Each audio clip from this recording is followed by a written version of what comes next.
और मैं आपको ये कह रहा हूं, जब परमेश्वर ने आपको बनाया, सिर्फ आपको, तो उसने आपके लिए परफेक्ट ब्लेसिंग्स को उसी वक्त बना दिया जब परमेश्वर ने आपको बनाया। अब आप कहेंगे, अगर परमेश्वर ने ऐसा बनाया तो दुनिया दुखी क्यों है? अगर परमेश्वर ने मेरे लिए परफेक्ट ब्लेसिंग्स को बनाया है तो मेरी लाइफ में वो क्यों नहीं? जिस तरह एक पेड़ को फल पैदा करने में टाइम लगता है, उसी तरह अगर आप चाहते हैं कि परमेश्वर की परफेक्ट ब्लेसिंग्स जो परमेश्वर ने आपके लिए रखी हैं आपकी लाइफ में आना शुरू हों, तो ये वचन जो मैं आज आपको दूंगा आपको फॉलो करना होगा। यीशु मसीह ने बाइबल में लिखा कि बाहर जाते हुए एक शमौन नामक कुरेनी मनुष्य उसे मिला। किसको? सिपाहियों को। और बाइबल कहती है सिपाहियों ने उसे पकड़ा, बेकार में पकड़ा उसे, और कहा कि यीशु मसीह का क्रूस उठा और यहां से यीशु मसीह के साथ साथ चल। और वहां पे उस देश में एक रूल था कि सिपाही किसी भी व्यक्ति को, किसी भी इजरायली को पकड़कर उसे एक कोस कुछ किलोमीटर तक फ्री में लेके जा सकते थे, वो मना नहीं कर सकता था। समझ आ रही कि नहीं? कि रोमी सिपाही किसी को भी पकड़ सकते थे, चल भाई मेरा थैला फाड़े में सब्जियां था, चल ये ले पकड़ मेरा ये गेहूं का मन, एक चल सिर पे रख, चल मेरे साथ। वो मना नहीं कर सकता, ये रूल था उनका। और उन्होंने शमौन के ऊपर यीशु मसीह के क्रॉस को लाद दिया। मैं आपसे एक बात कहना चाहता हूं, क्या यीशु मसीह की प्रार्थना पूरी नहीं थी कि यीशु मसीह से क्रॉस नहीं उठा हुआ? क्या यीशु मसीह की फास्टिंग में कुछ कमी रह गई थी जो क्रॉस नहीं उठा हुआ यीशु मसीह से? क्या यीशु मसीह ने कोई गुनाह किया था कि उसके शरीर में इतनी ताकत नहीं थी कि वो उस क्रूस को उठा सके और जा सके, अपना क्रूस खुद उठा सके? उसे किसी की जरूरत क्यों पड़े? बाइबल का एक एक बिंदु, उसका असर आसमान तक हो सकता है, वो इतना गहरा है। परमेश्वर ने आपको भी बोला कि यदि तू मेरा चेला बनना चाहता है तो प्रतिदिन क्या करेगा? तू अपना हर संडे थर्सडे, हाँ कहता है एवरी डे, रोज तू अपना क्रूस उठाएगा और मेरे पीछे चलेगा, अपने आप का इनकार करेगा अगर तू मेरा चेला होना चाहता है तो। चेला होने का मतलब सिर्फ सताव लेना या दुखी होना या पाप से आजाद होने का मतलब सिर्फ चेला होना नहीं है। चेले होने का यह भी मतलब है कि दुनियावी और आत्मिक दोनों आशीषों में भरपूर और संपन्न और दूसरों को ब्लेस करने वाला। चेला होने का मतलब यह भी है। दो पहलू हैं इसके। जब वाइस मैन ने यीशु मसीह को बच्चे को भेंट चढ़ाई थी तो सोना, लोबान और गंधरस की भेंट चढ़ाई थी। उसमें सोना भी था, उसमें शारीरिक ब्लेसिंग्स भी थी, लोबान भी था, याजक के समान सुगंध भी थी, लेकिन कड़वाहट भी थी, गंधरस भी था। जैसे यीशु मसीह को मानने पर हमें मिलता है, सताव का कड़वापन हमें मिलता है, रिजेक्शन हमें मिलती, लेकिन सोना और लोबान भी आपको मिलता है जो आम लोगों को नहीं मिलता। मैं आत्मिक बात कर रहा हूं, आमीन। अब हमें यह समझना है कि यीशु मसीह में क्या ऐसा कुछ रह गया जो यीशु मसीह अपना क्रूस उठा नहीं सके और उसको शमौन का सहारा लेना पड़ा। और बाइबल कहती है उन्होंने शमौन को, उन्होंने देखा कि यीशु मसीह क्रूस उठाने में भी सामर्थ नहीं है, ये उठाकर नहीं चल पाएगा। और ऐसी सजा आज तक किसी को नहीं दी गई थी। अगर कोड़े मारे गए थे तो क्रूस नहीं दिया जाता था, क्रूस दिया जाता था इतना कोड़े मार मार के नहीं लेके आते थे। बाकी भी तो दो डाकू थे, उनको क्रूस पे लटकाया गया लेकिन कोड़े नहीं मारे गए।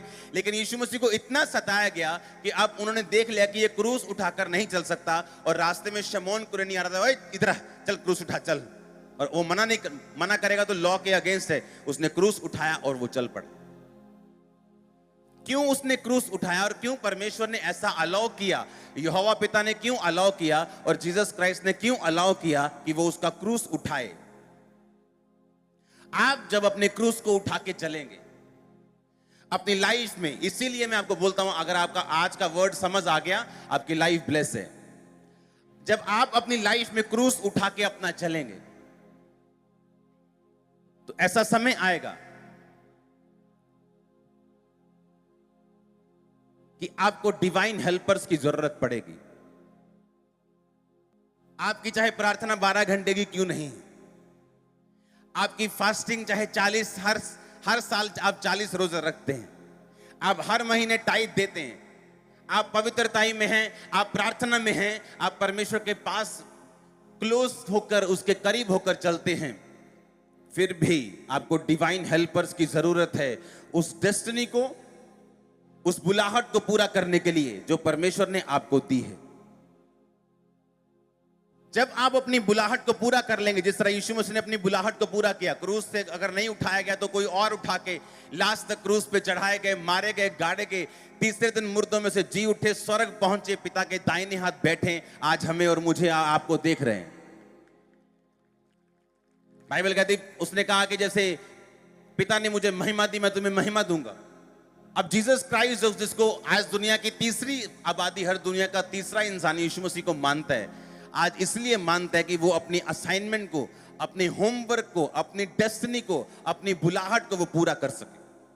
जब आप अपनी बुलाहट को पूरा करते हैं तो आप अपने आसपास, जब अपने परिवार को, अपने फाइनेंस को, अपनी लाइफ को देखेंगे, एक भी चीज कमी नहीं होगी और परमेश्वर आपको बहुतायत से ब्लेस, आपको मालूम होगा कि उसने आपको बहुतायत से ब्लेस किया है और आप एक संपूर्ण आदमी, संपूर्ण औरत हैं। लेकिन उस डेस्टिनी को पूरा करने के लिए आपको डिवाइन हेल्पर्स की जरूरत पड़ेगी। इसीलिए प्रभु यीशु मसीह ने शमौन कुरेनी को यह अलाउ किया कि ये उसने खुद आज्ञा दी कि वो उसका क्रूस उठा सके, ताकि आपकी लाइफ में, आपको मालूम हो कि आपकी लाइफ में भी ऐसा समय आएगा जब आपकी लाइफ में डिवाइन हेल्पर्स एंटर करेंगे। अगर हम दाऊद की जिंदगी को देखें, दाऊद की जिंदगी में पहला शमूएल 30 उसकी 8 से 17, दूसरा शमूएल 17 उसकी 5 से 7, पहला शमूएल 18 उसकी 3 आयत। अगर हम तीनों इंसिडेंट्स में देखें, जो हम एक एक करके अभी पढ़ेंगे, तो आपको यह मालूम होगा कि दाऊद की जिंदगी में जब वो परमेश्वर की उस असाइनमेंट को, उस बुलाहट को पूरा कर रहा था, तो परमेश्वर ने अलग अलग समय के ऊपर उसको ईश्वरीय मददगार दिए हैं, जिन्होंने दाऊद को अपनी बुलाहट को पूरा करने में साथ दिया है। मैं आपको पता क्यों कह रहा हूं, पता है मैं क्यों बोल रहा हूं आपको हेल्पर्स चाहिए। इस वचन को पढ़ेंगे सबसे पहले, पहला शमूएल 18 उसकी 3 आयत सबसे पहले पढ़ेंगे। तब योनातान ने दाऊद से वाचा बांधी, क्योंकि वह उसको अपने प्राण के समान प्यार करता था। अपने हाथों को उठाओ, परमेश्वर को बोलो, परमेश्वर मेरी जिंदगी में डिवाइन हेल्पर्स को रिलीज कर, मैं अपनी असाइनमेंट, अपने होमवर्क को पूरा कर सकूं और आशीषित हो सकूं, प्रभु यीशु मसीह के नाम में। आप जानते हैं, आपको, आप में से एक भी जन ऐसा नहीं है जिसके लिए होमवर्क नहीं है। पता है कि नहीं? पता है कि नहीं? हर बंदे को होमवर्क मिला है स्वर्ग से, और जब वो होमवर्क आप पूरा करते हैं, आपकी लाइफ की सारी ब्लेसिंग्स जो आपके लिए बनी हैं आपके अंदर से निकलना शुरू होती हैं। जब तक आप उस असाइनमेंट को, उस होमवर्क को नहीं समझते, तब तक आप अपनी लाइफ में, अपने फाइनेंस में, अपने शरीर में, अपने परिवार में आप संघर्ष करते हैं। एक भी जन ऐसा नहीं है जिसको होमवर्क नहीं मिला, जिसको डिवाइन असाइनमेंट, जिसको परमेश्वर ने एक बुलाहट नहीं दी। हर एक बंदे की बुलाहट अलग अलग है, और आपकी ब्लेसिंग उस बुलाहट को पूरा करने के अंदर है, बाहर नहीं। समझ आ रही इतनी बात? और परमेश्वर आपको अलाउ करता है कि जब आप उस अपने होमवर्क को पूरा कर रहे होंगे, तो आप अपनी ताकत से भी नहीं, अपनी प्रार्थना से भी कई बार नहीं, बल्कि आपको डिवाइन हेल्पर्स की भी जरूरत पड़ेगी, ताकि आपको अपनी धार्मिकता के ऊपर भरोसा ना हो, बल्कि आपको मालूम हो कि जो कुछ मेरी जिंदगी में कर रहा है वो परमेश्वर कर रहा है। मैं हूं तो प्रार्थना में, हूं तो फास्टिंग में, हूं तो मैं परमेश्वर की पवित्रताई में, लेकिन परमेश्वर मेरी जिंदगी में काम कर रहा है। ये डिवाइन हेल्पर्स उसका एक नतीजा है। आप मेरी बात समझ रहे कि नहीं? आपका होमवर्क है, आपको परमेश्वर ने एक काम दिया है। मैं इंडिया के बाहर था इस हफ्ते में, अब आज आया हूं वापिस। जब मैं आज आया वापिस, तो एक एयरपोर्ट पे हमें एक जन मिला। जब मैं जा रहा था तो वो हमें मिला और हमें बताने लगा कि हमारे लिए प्रार्थना करना, हमारी लाइफ में ये प्रॉब्लम है, मेरी फैमिली में ये प्रॉब्लम है। ओके, ठीक है, प्रार्थना करेंगे, कोई बात नहीं। जब हम वापिस आए इंडिया, तो वही जन हमें फिर मिला,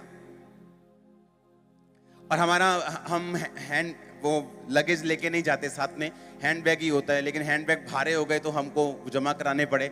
और हम जब उसे निकलवा रहे थे तो हम एक ऑफिसर के वहीं पास बैठे थे,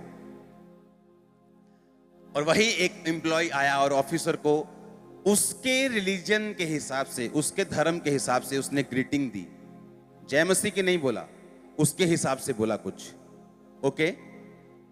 और मेरी वाइफ देख रही है, और उसने, मेरी वाइफ ने मुझे बताया, और हम हैरान हो रहे हैं कि अगर उसे यही नहीं मालूम कि उसका होमवर्क क्या है, तो इसीलिए वो अपनी फैमिली में संघर्ष कर रहा है या कर रही है। आप मेरी बात समझ रहे हैं? अब उसका होमवर्क क्या है कि वो जिस जगह पे है, उस जगह के ऊपर वो परमेश्वर की महिमा करेगी, वो गॉस्पल देगी, वो सुसमाचार देगी। लेकिन अगर उसी के मुंह से कुछ ऐसा निकल रहा है जो उसके फेथ पर, विश्वास पर नहीं है, तो इसका मतलब उसने अपने होमवर्क को त्याग दिया है। यीशु मसीह ने कहा, जी उठ के, यीशु मसीह ने कहा, जाओ मेरे चेलों और पतरस से कहो मैं जी उठाऊं। मेरे चेलों और पतरस से। पतरस अब चेला नहीं था परमेश्वर का, मालूम क्यों? उसने खुद कहा था कि लानो तो जो इसको जानता हो। मैं तो नहीं जानता इनू ना भाजी, मैं तो वेख्या तक नहीं कदी। और जब यीशु मसीह उठे तो यीशु मसीह ने भी कहा कि तूने ही कहा था मैं तुझे जानता नहीं, मैं भी तुझे नहीं जानता, तू भी मेरा चेला नहीं, तू पतरस है आज से, चेला नहीं। मेरे भाइयों, मेरे चेलों से कहो और पतरस से कहो कि मैं जी उठाऊं। जिस दिन आप परमेश्वर के लिए स्टैंड लेने में गलती कर देंगे, उसी दिन शैतान आपकी जिंदगी में घुस के काम करेगा। आपको यह बात मालूम होनी चाहिए, जैसे एड्स में भी आता ना, डर के आगे जीत है। आपको मालूम होना चाहिए कि मुझे एक होमवर्क मिला है, मेरे बच्चे की ब्लेसिंग, मेरे परिवार की ब्लेसिंग, मेरी सेहत की ब्लेसिंग, मेरे फाइनेंस की ब्लेसिंग उस होमवर्क के पीछे छुपी है। जब मैं होमवर्क पूरा कर लूंगा तो सारी ब्लेसिंग अपने आप मेरे जीवन में आ जाएगी। लेकिन जब होमवर्क तो समझ आ नहीं रही, हम अभी भी चर्च को एक ऐसा स्थान लेके जा रहे हैं जहां पर मेला लगता है, जाके माथा टेकेंगे और जो बैठा है गद्दी में उसको बोलेंगे प्रार्थना करो जी सब कुछ ठीक हो जाए। अभी तक हम उस मेंटालिटी से तो निकले नहीं। अभी तक हम क्रिश्चियन तो बने नहीं स्पिरिट में। जो क्रिश्चियन है नए नियम के मुताबिक, अगर आप नया नियम पढ़ेंगे तो नए नियम में प्रॉफिट्स का भी इतना रोल नहीं है, आत्मा से चले हुए लोगों का रोल है। आत्मा अब गाइड करता है लोगों को। पुराना समय नहीं है, अब प्रॉफिट्स का समय नहीं है। अब प्रोफेटिक गिफ्ट काम करता है चर्च में, लेकिन अब बाइबल कहती है तुम आत्मा की अगुवाई के साथ चलोगे, ना कि भविष्यवाणी जो तुम्हारे जीवन पे एक हुई उसके अनुसार कि यहोवा यों कहता है, यहोवा यों कहता है। अब वो नहीं टाइम।